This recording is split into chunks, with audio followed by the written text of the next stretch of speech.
Hello दोस्तों, welcome to my channel GK tricks in Hindi में आपका स्वागत है।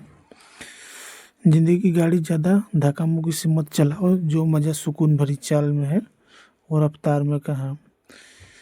इसी तरह के पहेलियों से हम शुरुआत करते हैं।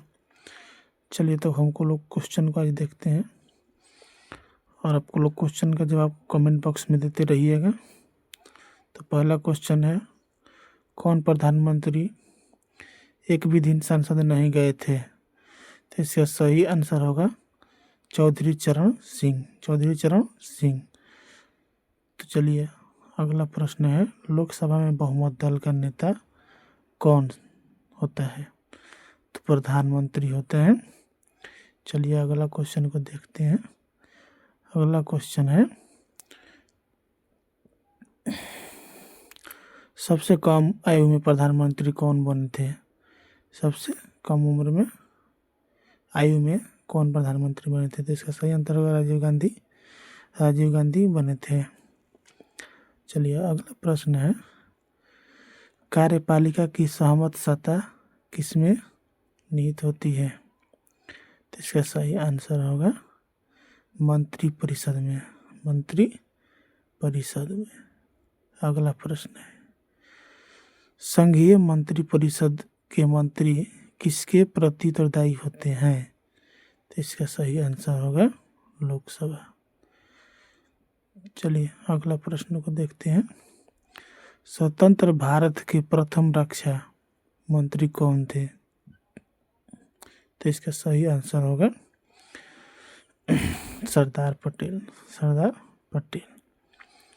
चलिए अगला प्रश्न है, संविधान के किस अनुच्छेद में मंत्री परिषद की नियुक्ति और पदच्युत का प्रावधान है? तो इसका सही आंसर होगा अनुच्छेद 75। अगला प्रश्न है, बिना सांसद सदस्य बने कोई व्यक्ति मंत्री पद पर कितने समय तक रह सकता है? तो इसका सही आंसर होगा 6 माह। 6 माह तक कोई रह सकता है। चलिए अगला प्रश्न को देखते हैं। अगला प्रश्न है, मंत्रिमंडल का गठन कौन करता है? मंत्रिमंडल का गठन कौन करता है? इसके सही आंसर होगा प्रधानमंत्री। आंसर कमेंट बॉक्स में देते रहिए आप लोग भी। चलिए अगला प्रश्न, स्वतंत्र भारत के प्रथम कानून मंत्री कौन थे? तो इसका सही आंसर होगा डॉक्टर भीमराव अम्बेडकर। डॉक्टर भीमराव अम्बेडकर।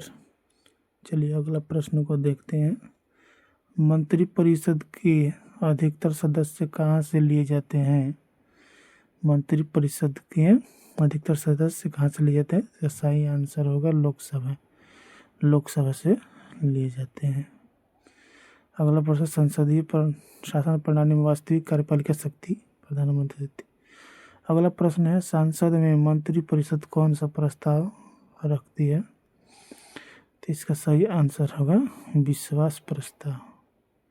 अगला प्रश्न है, मंत्रिपरिषद के सदस्यों को गोपनीयता की शपथ कौन दिलाता है? तो इसका सही आंसर होगा राष्ट्रपति। राष्ट्रपति दिलाता है। चलिए अगला प्रश्न को देखते हैं, कमेंट बॉक्स में आंसर देते रहिएगा। स्वतंत्र भारत का प्रथम वित्त मंत्री कौन थे? स्वतंत्र भारत के प्रथम वित्त मंत्री कौन थे? तो इसका सही आंसर होगा आर.के. पसड़मुंगम सेठी। अगला प्रश्न है, क्या राज्यसभा का सदस्य मंत्रिपरिषद का सदस्य बन सकता है? तो इसका सही आंसर होगा हाँ, बन सकता है। कमेंट बॉक्स में आंसर देते रहिएगा। चलिए अगला प्रश्न को देखते हैं, मंत्रिपरिषद सामूहिक रूप से किसके प्रति उत्तरदायी होती है? मंत्रिपरिषद सामूहिक रूप से किसके प्रति उत्तरदायी होती है? तो लोकसभा। लोकसभा के। चलिए अगला प्रश्न देखते हैं, भारत में पहली लोकसभा का गठन कब हुआ था? इसका सही आंसर होगा 1952 में। चलिए अगला प्रश्न है, लोकसभा के अध्यक्ष को क्या कहा जाता है? तो इसका सही आंसर होगा स्पीकर। स्पीकर कहा जाता है। चलिए अगला प्रश्न है, राज्यसभा का स्थायी सदस्य कौन होता है? राज्यसभा का स्थायी सदस्य कौन होता है? तो इसका सही आंसर होगा उपराष्ट्रपति। उपराष्ट्रपति होता है। चलिए अगला प्रश्न, भारत का संविधान कब लागू हुआ था? भारत का संविधान कब लागू हुआ था? तो इसका सही आंसर होगा 26 जनवरी 1950 को लागू हुआ था। अगला प्रश्न है, संविधान सभा का अध्यक्ष कौन थे? संविधान सभा का अध्यक्ष कौन थे? तो इसका सही आंसर होगा डॉक्टर राजेंद्र प्रसाद। चलिए अगला प्रश्न को देखते हैं, भारतीय संविधान का प्रारूप किसने तैयार किया था?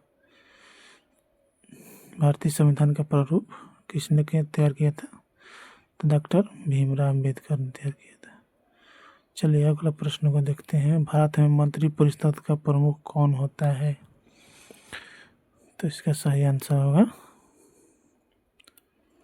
प्रधानमंत्री। प्रधानमंत्री होते हैं।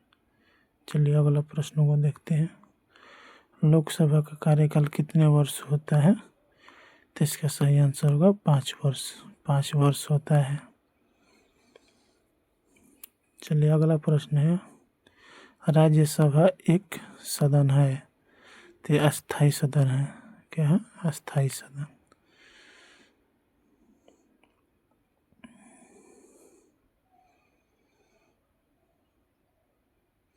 चलिए तो आज के क्लास को हम यहीं पर समाप्त करते हैं। Thank you. और आप लोग अच्छा लगे तो क्लास को लाइक और सब्सक्राइब कर दे चैनल को, ताकि इसी तरह के प्रत्येक दिन आपके पास सेशन लेकर आता रहूँ। तो थैंक यू गाइज।